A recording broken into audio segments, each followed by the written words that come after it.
Why is it that so many of us, even when we know we should be looking for a healthy, secure relationship, end up falling head over heels for the exact type of partner who breaks our heart? If you've ever asked yourself, why do I always fall for the wrong person? You're not alone. Here's the surprising truth. Anxious people are almost magnetically drawn to avoidant partners. And even when a secure, healthy partner shows up, they can feel boring, confusing, or even unlovable. In today's video, we're going to break down why that happens, what it says about us, and most importantly, how you can break free from the cycle and finally create a safe, nourishing relationship. Part 1. The hidden barrier to loving secure partners. Let's start with a myth, that secure people are rare. They're actually not. You probably cross paths with secure individuals more often than you realize. But for people with an anxious attachment style, being with a secure partner can feel uncomfortable, even threatening. Why? Because loving someone who's already whole requires you to feel whole yourself. Think of it like this. Imagine you're trying to plug a phone charger into an outlet, but your charger is broken. Even though the power is right there, you can't receive it. That's how it feels when an anxious person tries to connect with a secure partner. A secure person sets boundaries, speaks up about their feelings, and expects mutual respect.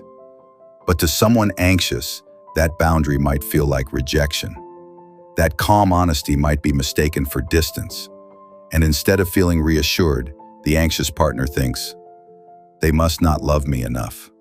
So, instead of holding on to the secure person, the anxious partner often walks away. Part 2. Why anxious people get hooked on avoidant partners. Now let's flip the coin. Why do anxious people get so attached to avoidant types? Here's the short answer. At first, avoidant partners look like the answer to everything an anxious person has been craving. Avoidants are experts at suppressing their own needs and emotions. In the early honeymoon stage, they can pour their energy into you, making it feel like they're completely devoted. They'll go along with your plans, agree with your ideas, and give you that intoxicating rush of attention. And for someone with an anxious attachment style, who desperately craves reassurance, this feels like heaven. Finally, someone who seems stable, calm, and willing to meet all your needs. But here's the catch. Suppression never lasts forever. Eventually, the avoidant partner starts pulling away. They stop texting back as quickly. They need space. They start shutting down during conflict. And for the anxious partner, this is a nightmare. The very thing that once felt like love now feels like abandonment. They chase harder. The avoidant withdraws more. And suddenly you're caught in that painful push-pull cycle that so many couples know too well. It's kind of like eating sugar. At first it feels amazing, sweet, energizing, addictive. But over time, it leaves you drained, shaky, and worse off than before. That's exactly what anxious avoidant relationships do to your emotional health. Part 3. The psychology of attraction, filling our gaps. So why does this happen in the first place? Why don't anxious people just fall in love with secure people and call it a day? Here's where psychology gives us a powerful insight. We are often attracted to people who seem to complete what we're missing. We chase the puzzle piece that fits our empty spot.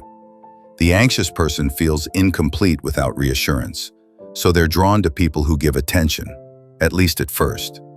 The good girl might fall for the bad boy because he represents the freedom and rebellion she's never allowed herself. The mama's boy might pair with a strong, dominant partner because he unconsciously seeks someone to take charge. It feels magnetic. It feels like destiny. But here's the tragedy. When two people come together out of lack rather than wholeness, the relationship often amplifies their wounds instead of healing them. What first felt like attraction, they complete me, becomes the very source of pain. That avoidance ability to suppress emotions, it eventually becomes emotional coldness. That bad boy's confidence, it turns into recklessness and betrayal. Part 4. The path to secure love. Look inward first. So, if anxious people are doomed with avoidance, what's the solution? The answer isn't about swiping longer on dating apps or learning tricks to keep a secure partner interested. The solution is much deeper. It's about becoming secure yourself. Only when you cultivate security within you can you truly recognize and keep a secure relationship.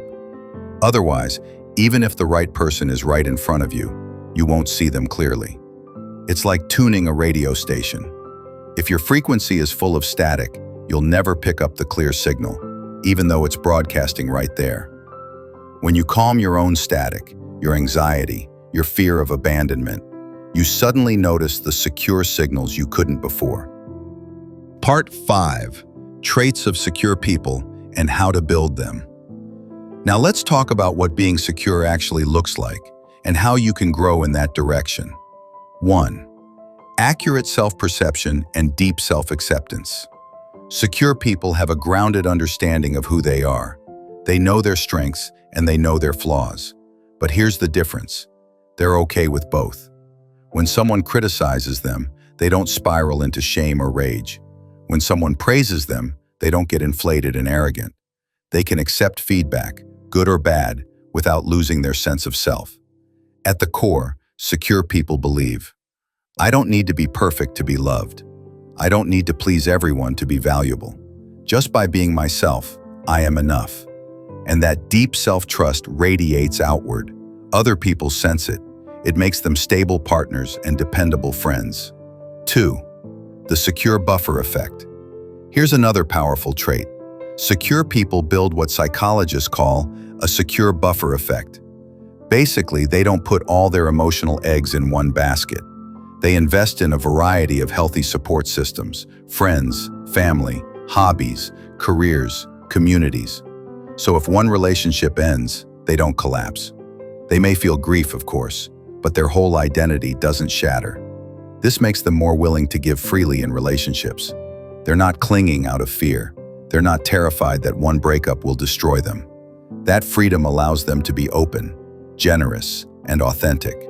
For you, building this buffer might mean reconnecting with old friends, starting a new hobby, or strengthening ties with family.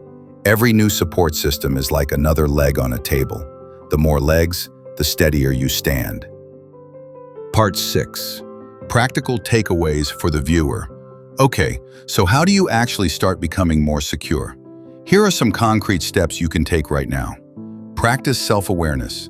Keep a journal, notice your triggers, and get curious about your patterns. Strengthen your support systems. Don't let your romantic partner be your only source of emotional connection. Learn healthy boundaries. Practice saying no without guilt. And notice how the right people will respect your boundaries, not punish you for them. Reframe breakups.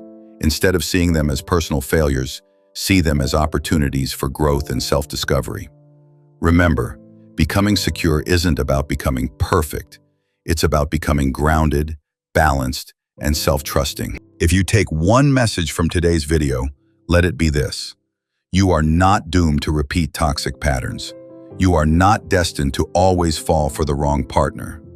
By turning inward, healing your own wounds, and building your own security, you'll naturally start to recognize and attract secure partners. Love that feels calm, steady, and nourishing instead of chaotic and painful. Real love doesn't start with finding the perfect partner. Real love starts when you build a safe home inside yourself. So if you've been chasing the wrong people, maybe it's time to stop running and start looking inward. Because the most important relationship you'll ever have is the one with yourself. That's it for today's talk. I'm Calm Minds, and I hope tonight brings you calm, comfort, and the sweetest of dreams.